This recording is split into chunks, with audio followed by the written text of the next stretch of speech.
Most countries take a census every 10 years, but Myanmar has not done one for 30 years. The country lacks reliable data on how many people it has, where they live, their ages, or their livelihoods. Knowledge crucial to building the economic and social infrastructure as Asia's second poorest country tries to establish peace and democracy. To close the information gap, the government plans to conduct a nationwide census starting on March 30, 2014. It will be a massive undertaking, requiring nearly 100,000 enumerators to visit millions of households in just a few days. 1 year beforehand, a pilot census was conducted throughout the country to test the process of data collection and public involvement. As Myanmar has not done a population and housing census in 30 years, we will use this pilot experience to better understand how to successfully conduct the nationwide census in 2014. To prepare for the pilot, village maps were drawn up, communities were informed, and school teachers were trained to do the counting. The pilot was conducted in 20 townships around the country, a cross-section of Myanmar's diverse geographic and cultural mosaic. On Inle Lake in southern Shan State, Kin Nin Yu came to the home of U Cha and Ma Nain. They sat together for nearly half an hour, answering questions about family members, their education, occupations, religion, ethnicity, births and deaths, and more. The family has 11 children. Everyone must work to help make ends meet. There is no money to pay for school, so the children only attend through 3rd or 4th grade. Before the pilot started, local leaders had explained that better data on people's educational levels and employment status could bring more resources to the community. We can't order people to cooperate with the census. We have to persuade them that if they give correct answers, the government can plan properly to fill the gaps in our area.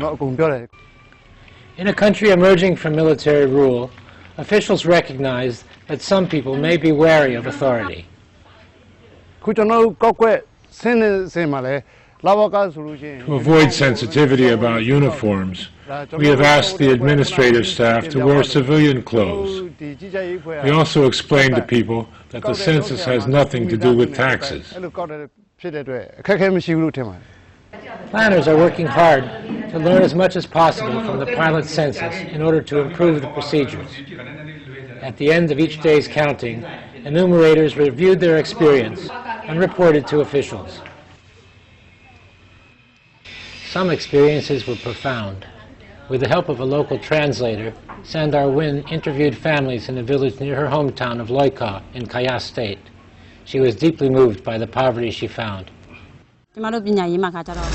As educators, we learn to teach differently to children with different levels of understanding. In this community, with its different dialect, I use a similar technique, speaking slowly and steadily and using understandable gestures to explain the questions. To learn more from the pilot, an independent team of researchers monitored the teachers' interviews. They spoke with the families afterwards to see how well they understood the questions. For me, I checked whether they are asking the question correctly or not, and also do they follow the method, the research method, that like some kind of rules that they shouldn't break down during the data collection, such as asking leading question or inferring the answer.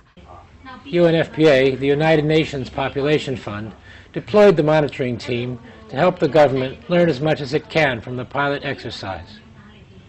UNFPA will provide technical support mainly because technical expertise in the country for censuses is very scarce due to isolation over many years.